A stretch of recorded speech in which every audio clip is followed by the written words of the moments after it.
Andrew Schulz weighed in on Mamdani. And this is sort of the classic, when these guys figure out like, oh, I'm behind the curve here. How am I going to get back out to like, how am I going to get my numbers back up or whatever? How am I going to claim people are starting to sort of notice some of my shtick? This is what they do. This is a sort of like an adoption. They used to call this like savvy. This is what like moderate centrist pundits would do 10, 15 years ago. They'll make some acknowledgement about the guy, but then go like, this is all pipe dream stuff. None of this stuff is going to happen. And of course, he doesn't know any of the dynamics here, but this is a fascinating sort of like, this is the reality. The DSA has taken over the Democratic Party, which of course is just absurd. Would be news to any DSA member. I would love it. Exactly. The DSA has taken over the Democratic Party, but of course, it's just because they're all wackos. The Democratic Party does not like him because he represents a part of the party that the Democratic establishment does not like, which is the Democratic Socialists, which is where the fucking party is. They just won't acknowledge it. Like, the Democratic Party is the Democratic Socialist Party. Whether you like it or not, that's what the base wants. That's what the people are into. And the old establishment is not what they're into. Honestly, that's what America wants. Pause it. I mean, well, Charlemagne's correct. Charlemagne the God is correct. The policies that Mamdani is promoting are all universally popular. I mean, Medicaid, Medicare, Social Security, these are all popular. The idea of student loans forgiveness, popular. The idea of paid sick leave and universal daycare, all popular. These are all very popular things. And frankly, we're not for Joe Biden's legislative bumblery and Kristen Sinema and Joe Manchin, both of whom are no longer Democrats. Build Back Better would have had all this stuff. I mean, the idea of like a Mamdani, even like talking about universal childcare would be completely moot. It would have been completely moot because it would have been a federal program. Also, would Schulz have been making this argument prior to the Mamdani victory, or as Kyle was saying with us on Friday, just like riding the vibes, and because he won, now it's my whole analysis has changed, as if like there weren't DSA endorsed electeds on the federal level already that he doesn't seem to care about. But Charlemagne has a right. I mean, it's just basic what the American public wants. Go ahead. That's what the people are into, and the old establishment is not what they're into. Honestly, that's what America wants. And you know why I'm going to tell you the language that he was using, and we had this conversation on Breakfast Club, because I'm like, yo, Democrats, y'all can come up with names for everything, right? Yeah. Pregnant people, all that, like, right? Yeah. But you can't come up with a better term for socialism. So when he uses the term affordability, and he just talks about how things aren't affordable, that resonates with everybody. Mm-hmm. Our campaign is one that sees this city under attack in two ways.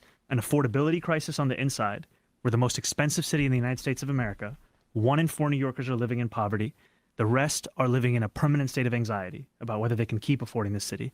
And then we're under attack from the outside from a Trump administration that is hell-bent on going after not only New Yorkers, but frankly, democratic cities across the country, like we're seeing in Los Angeles right now. That's what people want to hear. The message New York's too fucking expensive. The message is resonating.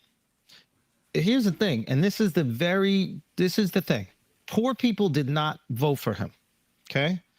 Poor, uneducated people did not vote for him because poor, uneducated people, unfortunately, do not have the same entitlement to their dreams than middle class and rich people do. He hasn't talked to a poor, uneducated person maybe ever. This is not true. This is a fascinating theory that you could easily convince yourself of as long as you completely insulate yourself from any data that would in any way inform this position. I think it is the case that there's a lot of uneducated people, and there's also a lot of people who live in poverty who feel like there's no opportunities for me, that I have given up on the system because I just don't think it's going to work. Exactly. but the idea that they don't have aspiration for something more is absurd.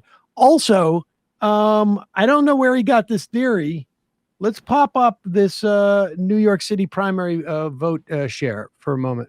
Well, it is being repeated over and over again, unfact check in major outlets like CNN, which is a complete lie about the actual reality of Zoran support. Which, like, you know, you get to between $0 income and $50,000 income. Frankly, a lot of those people don't vote.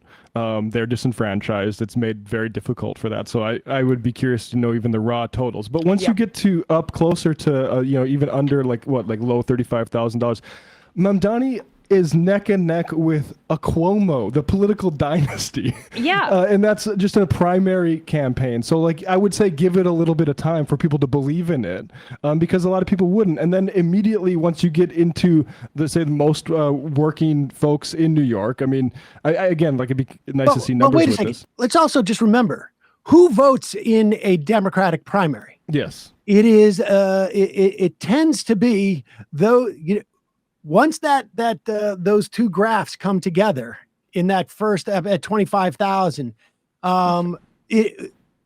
just a reminder, not a holiday.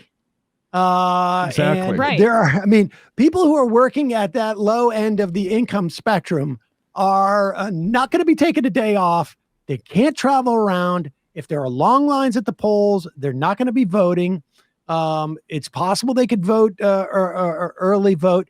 But also, let's be clear, low-income people are going to be one cohort of people who are not going to be voting in a Democratic primary in New York City, simply because they're not in the circles where they're getting that kind of attention. Yep. And to the extent that Cuomo did better, it was because he has name recognition. Exactly. And I People would also have known say, that name for multiple generations in this state. And if you're if you're making where Cuomo was really trouncing him in that graph, like under 35K, under 40K in New York City. I mean, look, you're making very little money. There's a chance under 15,000 is actually where he's trouncing him. That's it. Well, there's a chance also in that area of income.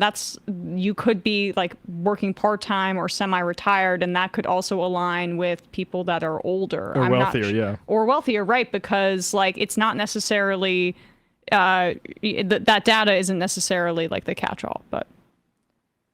Let's continue though. Poor uneducated people did not vote for him because poor uneducated people, unfortunately, do not have the same entitlement to their dreams than middle class and rich people do.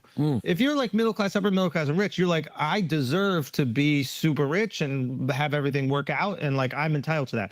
Poor people a lot of times come from generations of poverty and they don't see that upper mobility. It's sad, it's tragic. But wouldn't affordability resonate with those poor people though? Like when they hear when they hear somebody simply say, "Hey, shit is too expensive." Yeah, but they didn't vote for him.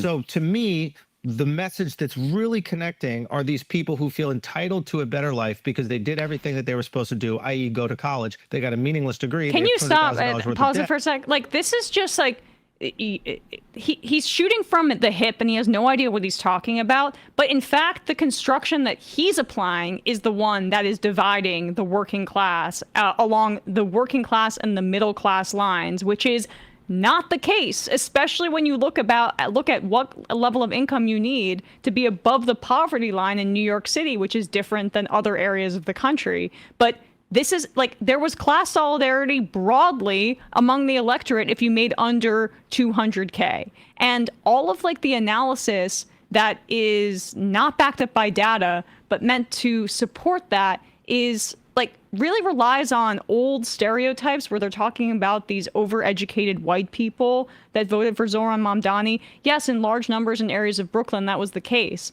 But this is also a part of a coalition that has fought for justice throughout our history.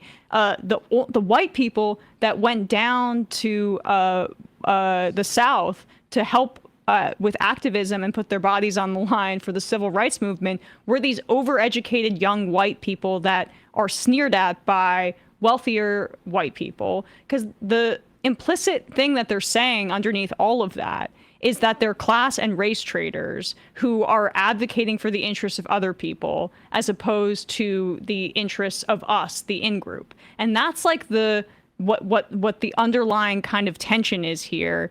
That our hinting at. Our political class doesn't speak to poor people. It's not a surprise that they don't turn out for a lot and are distrustful of it. But Harris lost under $100,000 earners to Trump this election. She won under $25,000 voters. Schulz doesn't draw any major conclusions about that, frankly, because it's not interesting to him. Yeah. Continue. I.e. go to college, they got a meaningless degree, they have $200,000 worth of debt that they cannot get out of, and they're like, okay, I need the government to help me, which is understandable. The problem is the solutions that Zoran has, many of them, I'm not saying all of them, but many of them. Take one. He either cannot execute or they actually won't work to help the people. And that pause it. Now, okay, I mean, this is, amazing.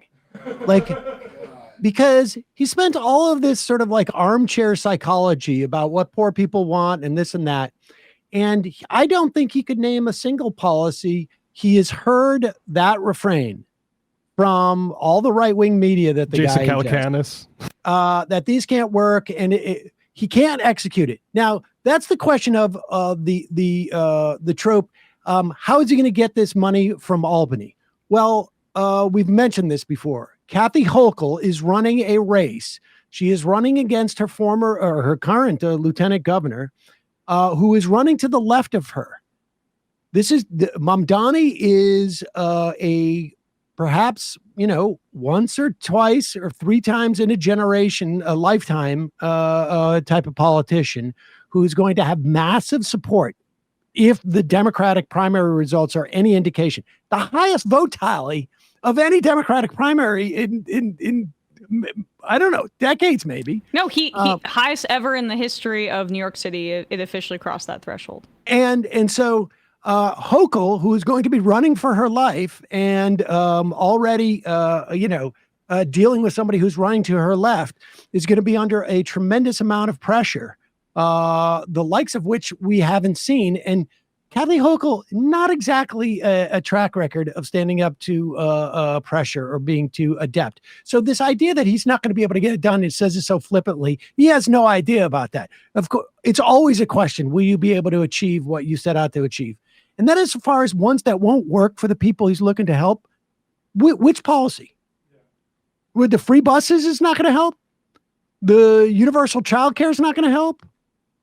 I mean, what policies are not going to help? Freezing rent control is not going to help. The thing they're so hung up on is the publicly owned grocery stores. That's the three pilots for publicly owned grocery stores in areas that don't have one. Yeah. 5 or 3 publicly owned grocery stores aren't going to work, despite the fact that they have worked in, what is it, like half a dozen plus states around the country. Never mind like liquor stores and whatnot. I mean, that's absurd. They're stupid. It's absurd. I literally used to go to the PX after I got out of the military to shop at their government-run stores, their grocery stores and their clothing stores, because they were cheaper and it was better. Yeah, there you go. Don't make me start reading the reviews of the municipal liquor store in Minnesota, because they're all 4 point. Oh, here's just a random one. This is 4.4, 164 reviews. Let's do another random one. Municipal liquor store in St. Nevis, 4.6. They're all highly reviewed, highly well regarded by their communities. And also, I mean, what do we think the operating expenses are of a grocery store? I mean, New York State's going to lose billions upon billions of dollars because of that bill that just passed. Billions upon billions upon billions of dollars. And are going to end up having to slash some of their Medicaid because of what the federal government did. And people are focused on like New York City, which spends how many billions of dollars on the police department? Is it $1 billion a year on the police department? And like the operating costs of 3 or 4 grocery stores in areas that are almost definitionally like real estate's not going to be that terribly expensive. I mean, what are we talking about here? It's absurd. It's cheaper than absurd. gold leafing the White House Oval Office. I bet. All right, let's just continue. Let this guy finish.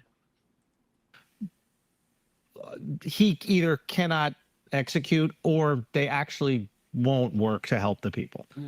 And that is, there is like data to prove and back this. So I don't have I it. think the message is really resonating. And to be honest with you, I think the only party right now that you could say actually puts America first are the Democratic Socialists. Like if you really want to talk about, oh, rah, rah, rah, MAGA, America first, MAGA ain't America first in right now. No. It's going against what the base wants. Absolutely. Inflating the fucking budget, continuing the foreign wars. Absolutely. Like the only party right now that is America first, meaning I want to help American people. Maybe the way they want to do it won't work and it could be detrimental, but at least the messaging and the intentions are to help the American people are the Democratic Socialists. You want to know why? Talk to me. Because of all the minorities that are Democratic Socialists.